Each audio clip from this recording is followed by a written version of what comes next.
Jadi berkaitan tugas saya di Guru Penggerak, saya mau wawancara bersama dengan beberapa hal. Yang pertama berkaitan dengan permasalahan pengambilan keputusan. Sudah apa Pak G? Iya. Yang pertama saya ingin tanya Pak, apakah selama ini Bapak nanti ini Pak mengalami atau mengidentifikasi kasus-kasus yang merupakan dilema etika atau kejutan moral? Ya, sementara pernah Pak, pernah untuk itu cara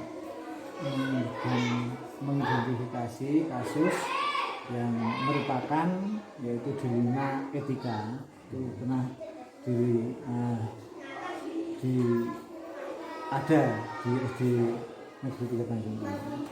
Ya, cara mengidentifikasinya itu yang pertama yaitu untuk mengenali bahwa ada nilai-nilai yang saling bertentangan. Ya, yang pertama juga yang kedua itu untuk menentukan siapa yang terlibat di dalamnya atau dalam kasus yang merupakan dilema etika itu. Kita tentukan yaitu faktor-faktor yang relevan dengan situasi yang ada. Ya, jadi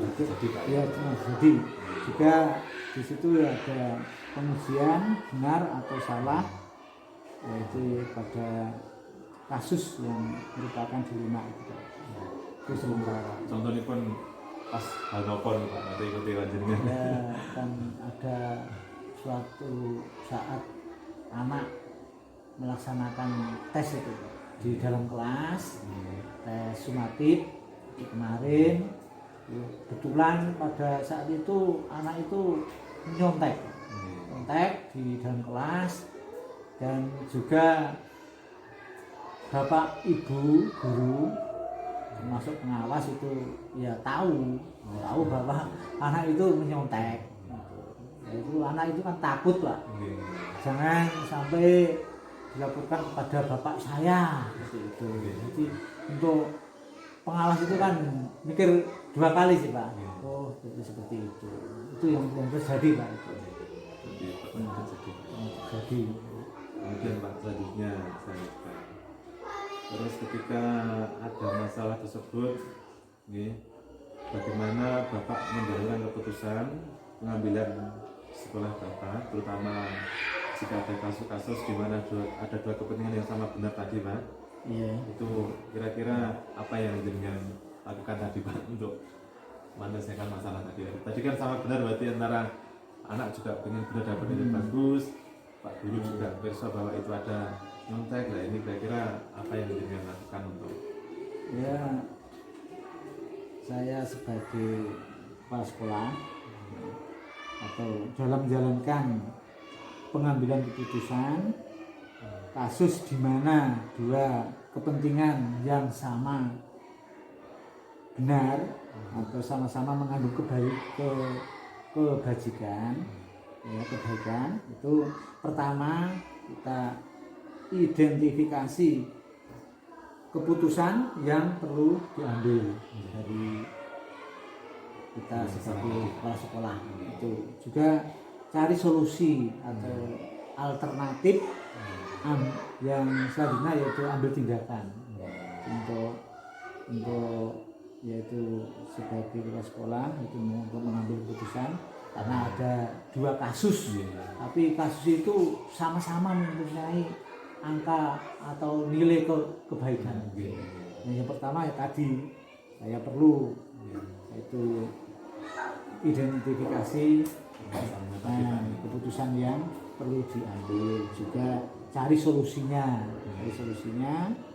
untuk alternatif itu. Yang terakhir yaitu untuk diambil tindakan. Itu berarti Pak. Jadi Pak Kepala juga dan Pak Guru bimbang kalau di istilah anak diberi sanksi, anak juga kasihan karena pengen benar-benar bagus, mungkin punya prestasinya lain, nonton gitu. Itu Pak.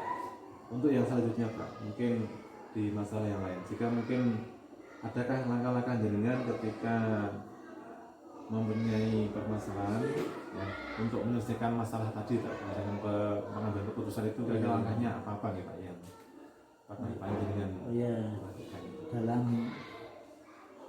langkah atau prosedur yang bisa kita lakukan pada saat ada dua kasus yang sama-sama menilai atau sama-sama kebenarannya. Yang pertama kita untuk menetapkan tujuan dulu. Kita untuk menetapkan tujuan, juga mengidentifikasi persoalan yang ada kasus tadi, juga mengembangkan alternatif, juga yang terakhir itu menerapkan keputusan. Stepnya itu kan sudah ada urutannya itu Pak. Iya. Untuk selanjutnya Pak, mungkin dalam apa yang selama ini Bapak anggap efektif dalam mengambil keputusan dalam pada kasus di rumah ini Pak, mungkin ada yang paling efektif bagaimana itu, apakah dalam langkah dengan untuk itu Pak? Mungkin kan kadang suatu itu ada yang pengambilan yang harus cepat dilaksanakan, itu kira-kira dengan apa yang dilakukan itu Pak? Untuk hal-hal yang perlu kami lakukan yang efektif dalam pengambilan keputusan, yaitu yang pertama pada kasus tadi ya, pada kasus dilema tadi, dilema etika tadi, yang pertama adanya yaitu rasa keadilan, lawan kasihan. Anak-anak tadi pengen dapat nilai mungkin tadi Pak ya. Iya, itu. Juga yang kedua yaitu kebenaran lawan kesetiaan. Itu perlu kita perhatikan sekali, sangat penting sekali. Juga kita yaitu untuk jangka pendek lawan jangka panjang untuk menyelesaikan permasalahan faktor-faktor ini. Kalau tadi kan anak pengen ini jangka pendeknya dia itu pengen dapat nilai bagus, jangka panjangnya nanti kan kemungkinan kalau nyontek terus juga kasihan betul Pak ya. Iya. Ada kebijakan Pak ya. Untuk selanjutnya Pak ini Pak, hal apa yang dengan alami merupakan tantangan dalam mengambil keputusan tadi Pak? Dan apakah mungkin ada hal yang mungkin istilah apa Pak ya?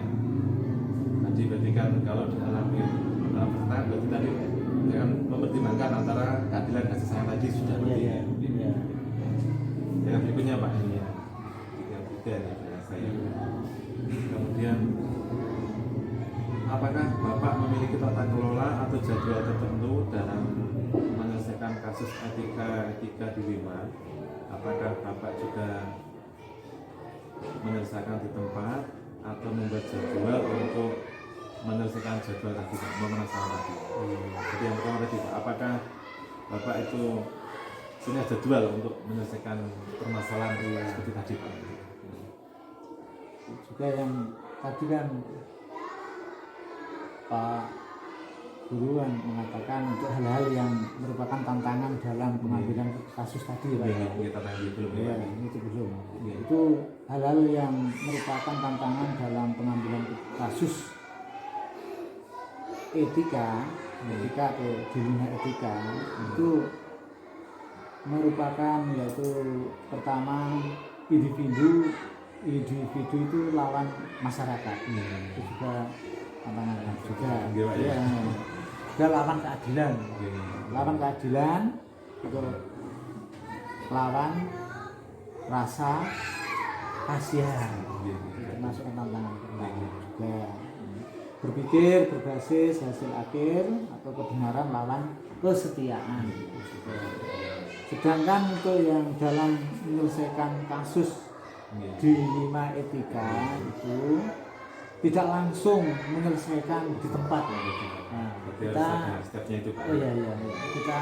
kita adakan jadwal untuk menyelesaikan hal itu. karena ya jadwalnya itu ya bisa jangka pendek lawan jangka panjang itu untuk jadwalnya supaya hasilnya maksimal itu Pak ya. Bisa mencapai hasil yang maksimal itu kira-kira prosedurnya seperti apa nih Pak untuk pas penentuan ambil keputusan, apakah menggunakan cara-cara tadi atau cara yang lain atau gimana gitu? untuk yang apakah jangka panjang itu iya. bukan jangka pendek. Saya kan berarti kan ini harus kita selesaikan, apakah ini sebagai bentuk sebagai dilema etika atau dilema moral, itu tujuan moral itu kira-kira step-stepnya, kemudian apakah ada langkah-langkah untuk itu atau dibiarkan mengalir saja, yang penting ada keputusan atau gimana? Ya ada keputusannya selalu kita sepakati bersama untuk keputusan untuk hal itu. Jadi untuk bisa mengambil keputusan yang paling bijak berarti harus berpikir panjang untuk kita langsung Tidak langsung bisa di tempat itu langsung kita proses juga bisa. Terus mempunyai jadwal jangka panjang atau jangka pendek kita melakukan proses untuk menyelesaikan itu. Ini yang dua lagi Pak, ini adakah seseorang atau faktor yang selama ini mempermudah atau membantu Bapak dalam mengambil keputusan-keputusan dalam kasus-kasus dilema etika itu? Itu Tadi misalkan iya, selalu ada Pak. Untuk faktor yang mempermudah atau membantu pengambilan keputusan dilema etika di sekolah kami ini ada, itu ada dan diperlukan. Itu yang pertama itu dari wali murid, kita juga bersama dengan wali murid. Juga selain itu dari masyarakat lingkungan sekitar, kita selalu kerjasama, komunikasi terus ada saat itu. Juga dari komite sekolah itu selalu kita adakan pertemuan untuk menyelesaikan hal-hal seperti ini. Mungkin tidak menutup juga mungkin dari Bapak wali kelas atau wali kelas Ya. Dari Bapak Ibu guru kita itu, yang mengampu di kelas itu ya juga bisa kita untuk bersama untuk menyelesaikan hal ini. Jadi kan banyak melibatkan banyak orang untuk mengambil keputusan karena sesuai supaya adil dan tidak ada yang dirugikan pada Pak. Mungkin yang terakhir ya Pak, dari semua hal yang telah jenengan sampaikan tadi, kira-kira jenengan tadi punya pengalaman apa yang menarik ya Pak, yang tadi Pak, dari awal sampai akhir jenengan ceritakan tadi. Iya, dari pembelajaran yang kita petik ya, dari pembelajaran kita petik lewat kegiatan ini, itu dari pengalaman untuk mengambil keputusan dilema etika itu, pembelajaran itu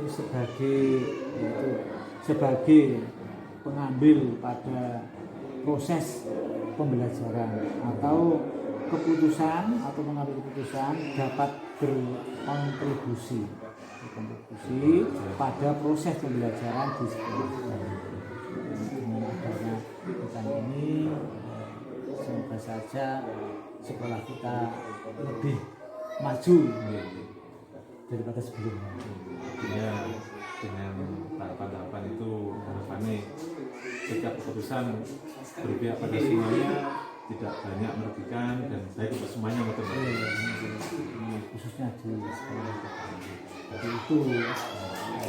Terima kasih Pak. Saya mohon maaf nggak Pak, aku panjang jenengan untuk berdiskusi karena ini untuk melengkapi tugas saya harus pulang kepada Bapak Kepala Sekolah untuk wawancara. Banyak hal mungkin dari saya tadi hal yang mungkin tidak berkenan di hati panjenengan, saya mohon maaf yang sebesar-besarnya itu. Semoga ini semua menjadi nilai tersendiri bagi program kita di SD. Ini Pak, terima kasih Pak. Terima kasih.